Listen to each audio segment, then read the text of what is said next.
Start realizing that Mac was a person who you're related to by virtue of the fact that you're standing here today, and they have opened the tomb in Egypt, let's say, and opened Osiris or Osiris' tomb, let's say, to confirm that a man named Osiris or Osiris did exist somewhere between you and the beginning of things. 2 years ago, an American research team came to Giza and, using ground-penetrating radar, reported odd readings underneath the Sphinx. The findings suggested the possibility of an underground chamber. More recently, however, Dr. Hawass discovered just that, a subterranean chamber. And it lies at the bottom of a long shaft not far from the Sphinx. This long, hidden chamber honors the greatest of Egyptian gods, Osiris. In ancient myth, he's the principal figure of the country's genesis, a benevolent god-king who brought civilization to Egypt, but then was brutally murdered by his brother. Osiris was reborn as the Lord of Eternity, ruler of the dead, the chief judge at the trial of all souls. And as we now learn, he is part of the wonders at Giza.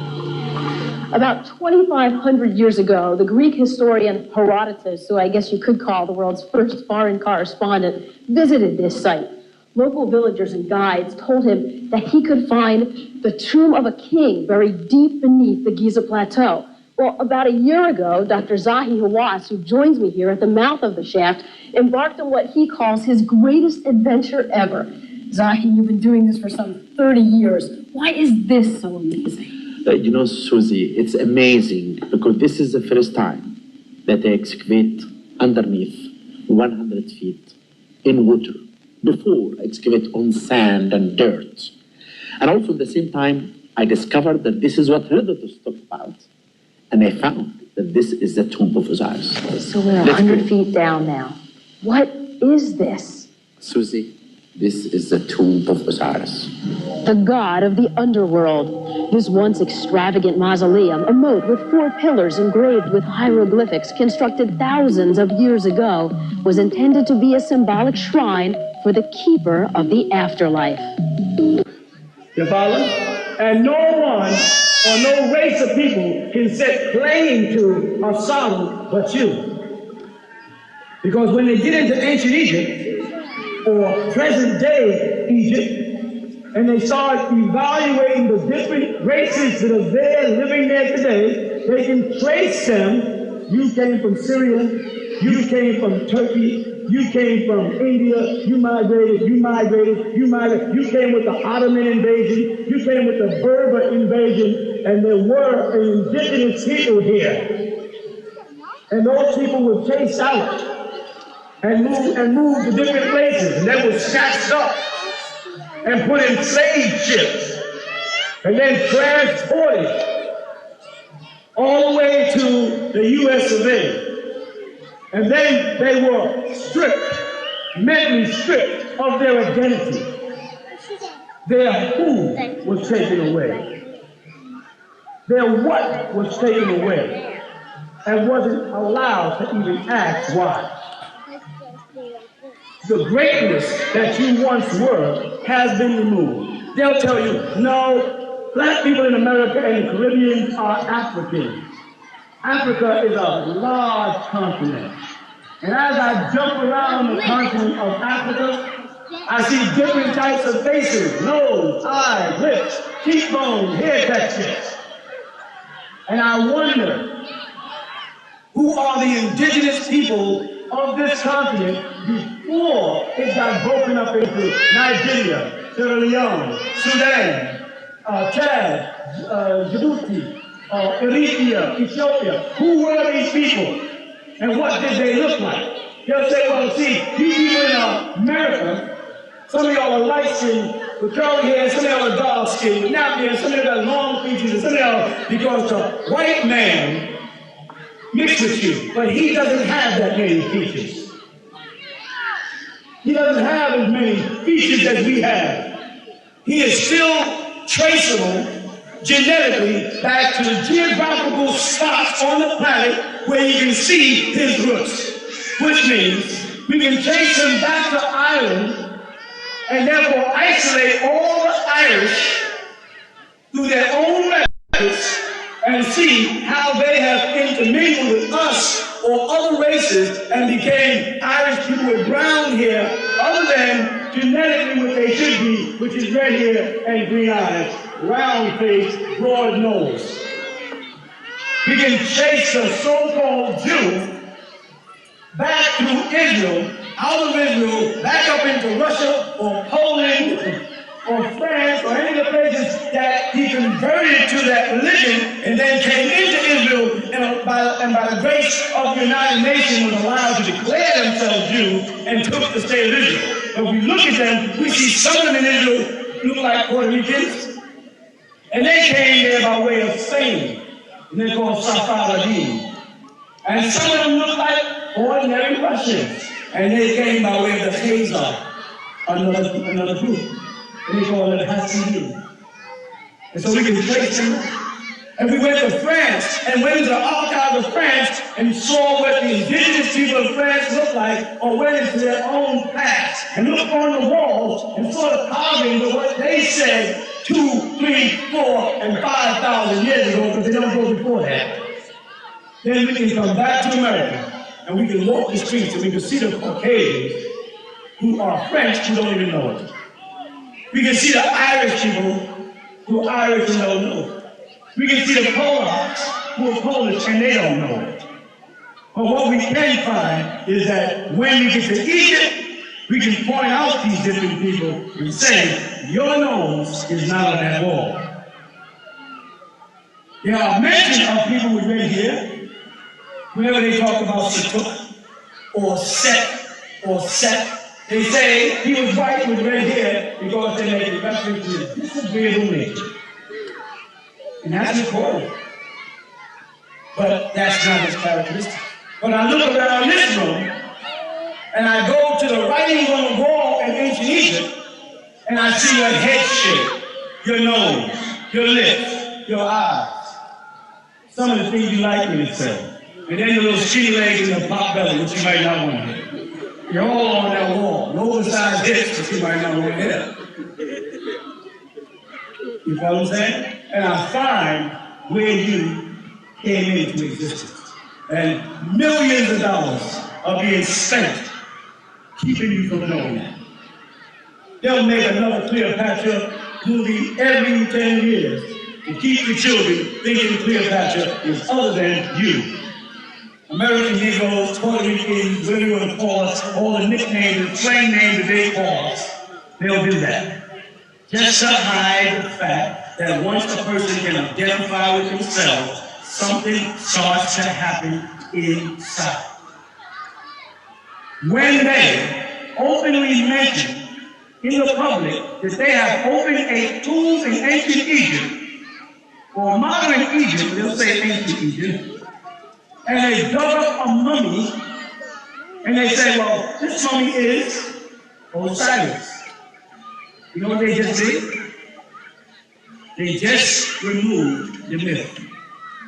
They just removed the fact that they were telling you that Osiris was not a real person, but a mythological character of ancient Egyptian pantheism. But now they have a mummy of a man. Now they have to alter the stories that go along with Osiris. Let's start. Because now, they have done this season. You heard they've dug up Osiris. Now, what stories go along with Osiris that frighten them? One is, Osiris was killed by his brother, and after his death, his wife Isis gave birth to a son called Horus while he was dead.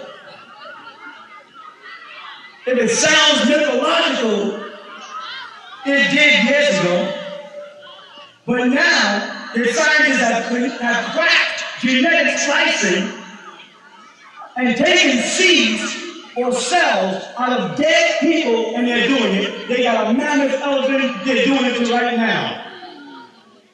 And they're regenerating what appeared to be dead tissue and cloning. You come to the conclusion that just because you didn't know it in your modern laboratories, it didn't mean that the ancient Egyptians didn't know it then. And if you have a better explanation for the fact that Osiris' body is there now, and it's tangible and can be touched, that means when we go back to the ancient Egyptian book of the coming forth by day, or the Egyptian book of the dead, and we start to read about this and find out that book is as old as he is, that means the stories in there are true. As true as the fact that the book was unbelievable, as they would say, before the body was found. And it looks like somebody just wrote these stories about mythological creatures or people. But once the body is found, the book becomes real. And then they have to contend with how did Isis give birth to Horus after Osiris was dead. And you don't stop there, because the Caucasian so graciously went into Egypt and grabbed a character who was fictitious to them. His name was what? Thoth, Tehuti, who they called Hermes. They didn't mind borrowing Hermes instead of the Hermetic school of thought, the foundation of Freemasonry. You hear me? And they describe him as a bird, an ibis bird with a long beak. And they call him the scribe, who stood there when Yaanuwn shaped each body out of clay on a wheel and gave that body a name, and gave that body a ka and a ba, a soul and a spirit. And he recorded it. They call him the master alchemist. They call him the secret bearer. Then we get to the Bible, the Torah, and we find that God was supposed to have written the law, the Torah, with his finger on the stones of tablets of Moses. And we get the beak of the bird of Tehuti while he stands there proudly with a quill and a paper.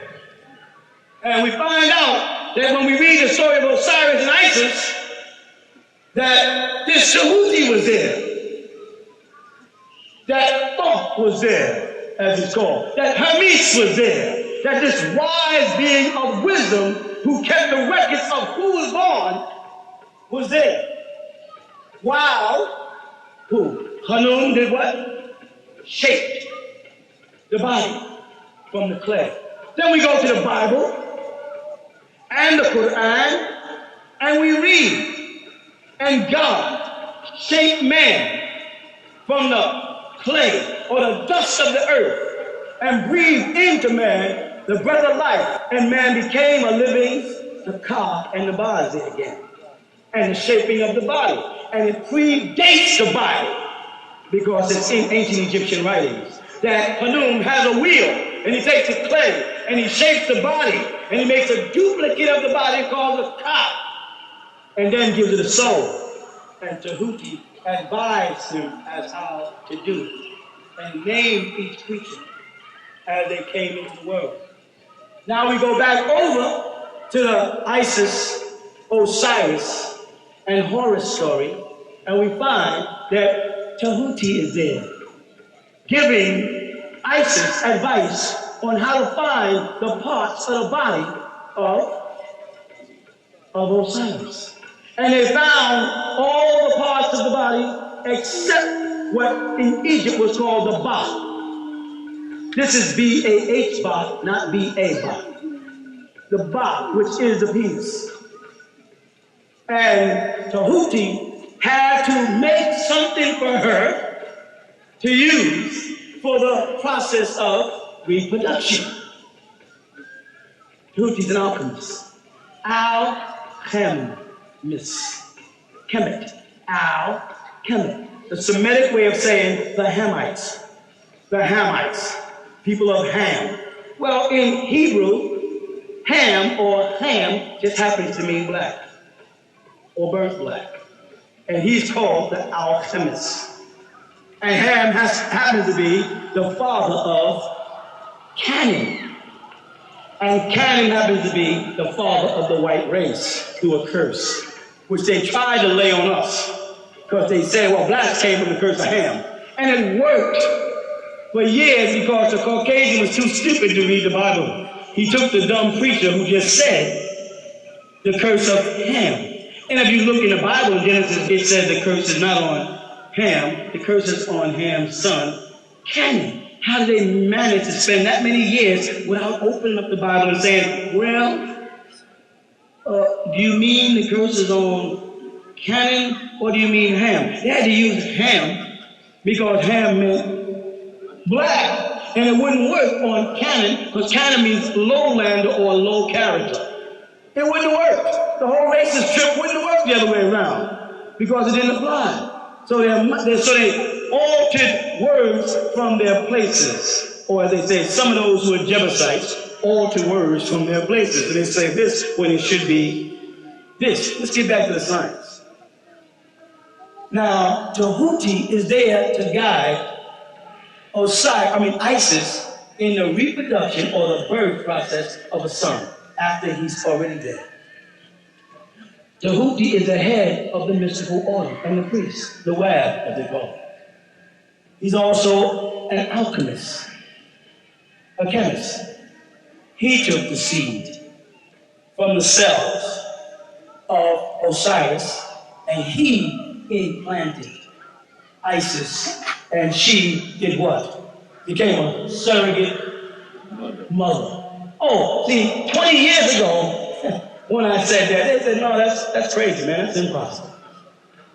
What's so beautiful is our ancient ancestors are proving everybody's religion, everybody's denomination, everybody's faith wrong by facts, by right knowledge. When the Honorable Elijah Muhammad said the pig is man-made from grafting it from a rat, cat, and dog, people said, oh, it's not possible.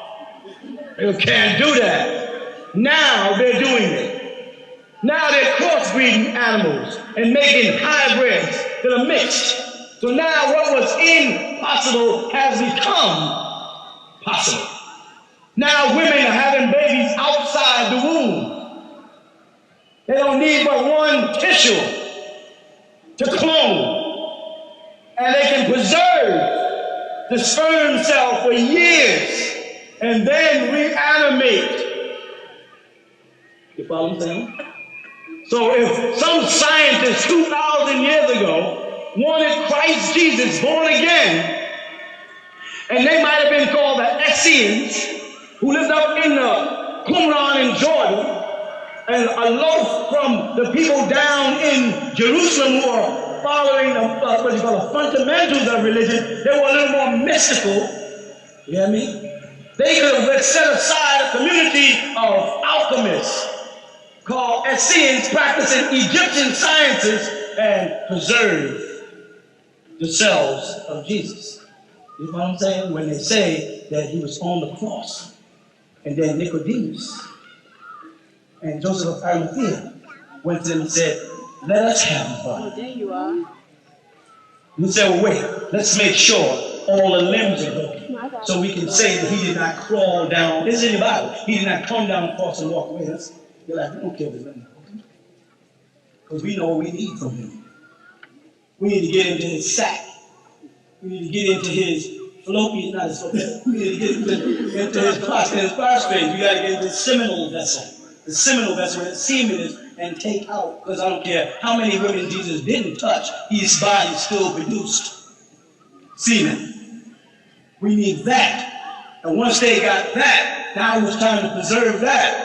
And see, the Knights of Templar will tell you, well, what they did is they preserved Jesus' family by transporting it to France. And people looking all over France trying to find the body of Jesus and his sons, and they can't find it. Because those wise men that came in all had that science. When they came to see the boy when he was born, and they knew his destiny because they said, we've seen his destiny in the stars. They were what? Astrologers or solar biologists, to be better. And they knew what was going to happen to him and when. And they had to pop up on the scene amongst Essenes and get that seed. And take that seed and then vacate Masata. Pretend they all committed suicide. and hide the tablets up in the Qumran and then disappear and transport that seed of Jesus all the way to France to protect it. For the day when man could reanimate. Same story, only it wasn't Jesus, it was Horus. Jesus was just a nice Greek name to throw in there. It was an Egyptian story. And they preserved the seed of Osiris to breed his son Horus. And then Horus vowed revenge. And who helped Horus again? Tehuti. Now Tehuti's living during Osiris's time. After Osiris is dead, he's back there with Yaanuwn before Osiris and them were created, when the Agdal and the Indian Ants was there.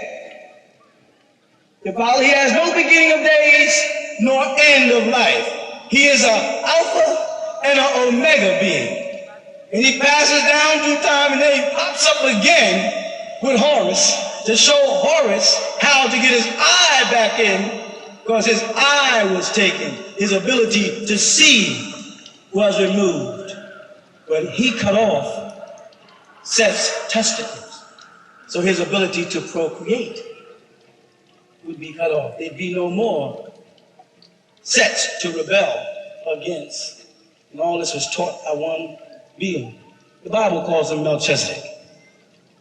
The Quran calls him El-Khidir, or Nebi Khidir. He's been traveling all over the world, popping up in everybody's walk of life with a message. He comes to give you that guidance, tell you what to do, to preserve the gods on earth for the great day. The day of resurrection to some people, the day of atonement or rapture to other people. But for that day of awareness, when the God inside you starts to come forth. So again, the journey, my sister, to map or justice is not merely a word in a book or a practice for people to be just. This is Matt sitting here, this sister, down in your genes. And you got to learn to go down inside there and make connection with the gods that exist inside you. And your Bible told you that if you're a Christian. What did it say to you? Huh? Jesus said, you shall do greater works than I am. Just the way, the truth, the light. You won't get to the Father, Osiris. Now why? Why the Father, Osiris? Because Jesus promised what? Resurrection after death. And who was resurrected after death? Osiris was resurrected after death and lived again as his own son, Horus.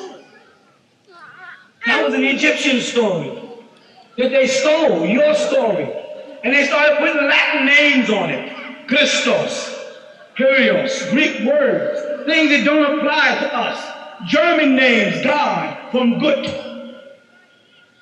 And then blasted me and you. It's called blasphemy. Blasphemy. They blasted me and you in the assembly called church if we dared to question it. If we dared to doubt it. If we used our own God-given faculties to probe one step further and ask whose God is responsible for this mess. We got called bad people. And I said, God is responsible for all the race and hate on earth. That sounds like a bad thing to say. And when I take you to the Bible, in Genesis, and open that chapter up and read that God said, let us go down there and cause confusion. See? Then you want to blame it on us. Because you don't want to say, God sat around in heaven with a group of beings and said, let us go down to earth and cause confusion by making people unable to understand each other. You understand? If God was in heaven and came to earth for the sole purpose of coming into this room and making it so none of us can understand each other, and not understanding each other, created the Irish with their language, Polish with their language, Scottish with their language, and racial separation, difference and hate for each other, then God is responsible for racism. It's sad, but it's true. The frightening part of that is so true until it's frightening as long as you believe in their God. Exactly. See, as long as you stay in the slave man's or the slave master's God, you are subject to ridiculous beliefs like that. You are subject to believe that the only way God can get a duplicate of himself is to mess up Joseph's family. That he could not have picked a woman that was not already betrothed to somebody. Just think about it before you get mad. You understand what I'm saying? God had a choice of being in the minds and the hearts of every person on the planet. According to them, is that not true? Right, that's right. So could God have picked a little Jewish girl that was not betrothed to somebody else?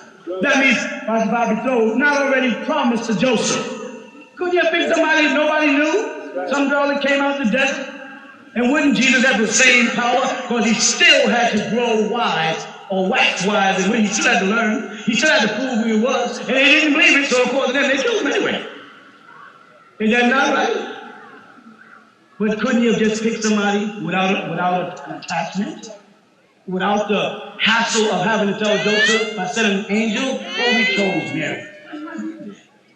Why not just pick someone right there who nobody knows? Well, she's from the line of David. Pick somebody else from the line of David.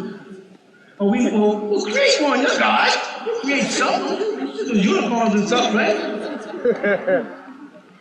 Why that? That tells you, see, that is a warning for the wise.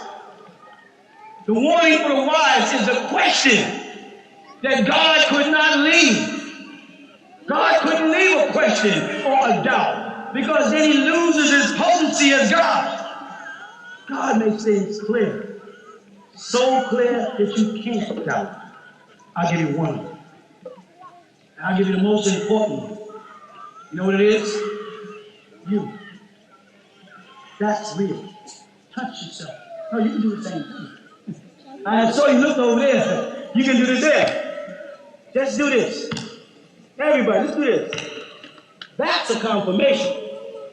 The confirmation that you are here. That's the only real thing you know. And then when you look at the guy next to you, your bottom there, you gotta say, I don't know, like this guy's over there, and you can't touch him right now. He might not really be here. The only way we find out how people are here is we do this here. I'm here, your ass is here. That's for sure. That's reality. That's how God, an all-knowing, all-caring, all-powerful God, would manifest himself in a way where there's no way to doubt. I'm here. I can figure that out. If I can't figure it out, I'm suffering from some type of brain. So God doesn't have to reach into the pot of human beings and grab Mary, who's betrothed to Joseph, and cause destruction in Joseph's poor mind. Like we said last week, that Joseph had to come back and contend with the fact that his wife was pregnant and then believe it. Would you and I have believed it? As bad as we want to believe it, as we came home and your wife said, I'm pregnant, the angel came. You know what I'm saying? Your what? I'm pregnant. The angel came while you was at work, and and I'm pregnant. What would that do inside you? Say what? Mystify you? You mean pistify you? You be ready to go outside somebody, hey, mystify. So you ask yourself, why would a loving, caring, knowing God put Joseph in that state of mind? It's that necessary. And I can stand here and I can keep going over all these little doubts and these little confusions that make you wonder, why, God? Why did you want racism in the world?